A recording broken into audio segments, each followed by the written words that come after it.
Selamat pagi.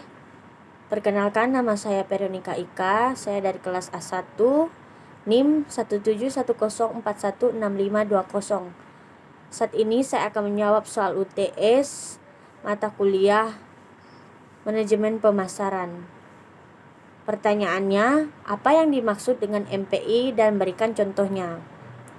MPI adalah kinerja kegiatan bisnis yang dirancang untuk merencanakan menetapnya harga, mempromosikan dan mengarahkan aliran barang dan jasa perusahaan kepada konsumen atau pengguna di lebih dari satu negara untuk mendapatkan keuntungan. Contohnya, McDonald's, Coca-Cola, Einok Drink, Kentucky Fried Chicken, Nike, Starbucks, Yayasan Satwa Liar Dunia, atau disebut dengan World Wildlife Foundation (WWF).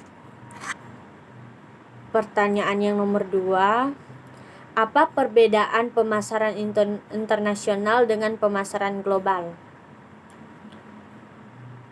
Perusahaan internasional yang pertama, fokus pasar domestik identik dengan pasar luar negeri. Visi, kriteria ditentukan sendiri. Orientasi, etnosentrik, sifat pasar atau konsumen dimanapun sama. Strategi, internasional, struktur divisi internasional. Strategi pemasaran, perluas fokus lokasi lead bank, negara asal, sumber daya manusia, orang negeri asal ditempatkan di posisi kunci di mana saja. Gaya operasi, sentralisasi. Kebijakan finansial tergantung pasar keuangan negara asal. Kebijakan investasi sumber dari negara asal. Sedangkan perusahaan global fokus realitas, ada perbedaan dan persamaan dalam pasar dunia. Visi, melihat dunia sebagai susunan yang kompleks. Orientasi, geokentrik, atau disebut dengan konsumen. Untuk setiap negara ada kesamaannya dan perbedaannya. Jadi strateginya standarisasi tapi juga penyesuaian. Strategi global, struktur campuran atau matrik. Strategi pemasaran, perluasan adaptasi penciptaan. Fokus lokasi lead bank, negara asal dan tuan rumah terintegrasi. Gaya operasi, orang terbaiklah tanpa memandang dari mana asalnya, yang memegang posisi kunci integrasi. Kebijakan finansial, mencari sumber keuangan paling murah di pasar dunia. Kebijakan investasi, subsidi, silang dan dapat ditransfer antar negara untuk mendukung strategi global. Pertanyaan yang kedua, mengapa perusahaan penting memahami lingkungan budaya pada pemasaran internasional? Peran budaya sangat penting dalam aktivitas pemasaran internasional karena budaya dijadikan sebagai jati diri dalam berinteraksi dengan masyarakat internasional, sehingga dalam membuat produk, budaya merupakan salah satu fokus yang akan mempengaruhi karakteristik produk tersebut. Nomor 3, sebutkan dan jelaskan faktor apa saja yang mendorong perusahaan domestik memasuki pasar internasional. Jawabannya, penguasaan ilmu pengetahuan dan teknologi.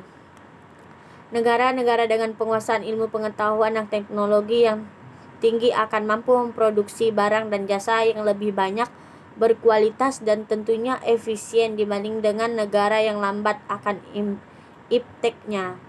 Yang B, perbedaan kekayaan sumber daya alam. Setiap negara memiliki keadaan geografis yang berbeda-beda, sehingga perbedaan tersebut menjadikan setiap negara memiliki kekayaan sumber daya alam yang berbeda-beda pula. Perbedaan selera. Selera ternyata dapat menimbulkan perdagangan internasional. Terjadinya perbedaan kebudayaan, sistem politik, pandangan hidup, tataan sosial menyebabkan terjadinya selera terhadap berbagai jenis komoditas. Perbedaan iklim. Perbedaan iklim setiap negara menyebabkan terbatasnya potensi sumber daya alam, keinginan memperluas pasar, dan menambah keuntungan. Ada kalanya para produsen menjalankan produksinya dengan tidak maksimal karena takut mengakibatkan kelebihan produksi sehingga menyebabkan kerugian. Kelebihan atau kekurangan produksi dalam suatu negara. Kelebihan produksi pada suatu negara yang dimaksud surplus, dan kekurangan kas dalam suatu negara, defisit, adalah suatu hal yang terjadi karena adanya perbedaan sumber daya alam dan kemajuan antar negara satu dan yang lainnya. Pertanyaan nomor 4. Apa saja yang menjadi hambatan dalam pemasaran internasional yang dilakukan dengan melalui ekspor ke negara tujuan? Reguler atau kebijakan pemerintah. Tarif atau bea cukai, non-tarif, pembatas jumlah, kuantiti, mata uang atau kurs, perbedaan bahasa, perbedaan peraturan negara, proses yang memakan waktu, organisasi ekonomi. Itulah yang menjadi hambatan dalam pemasaran internasional yang dilakukan dengan melalui ekspor ke negara tujuan. Pertanyaan yang kelima. Mengapa perusahaan harus mempelajari segmentasi pasar suatu negara tujuan pemasaran internasional? Segmentasi pasar apa saja yang perlu dilakukan untuk mengetahui pelanggan potensial bagi produk perusahaan? Pentingnya melakukan market segmentation. Dengan adanya segmentasi, maka para pembisnis dapat mengenal target konsumen secara lebih mudah. Karena lebih mengenal pasar, maka para pembisnis akan lebih fokus dalam merancang strategi pemasaran, termasuk menentukan media komunikasi yang sesuai dengan segmentasinya. A. Segmentasi lokasi. B. Segmentasi waktu. C. Segmentasi harga. D. Segmentasi demografi. E. Segmentasi psikologis. F. Segmentasi sosial budaya.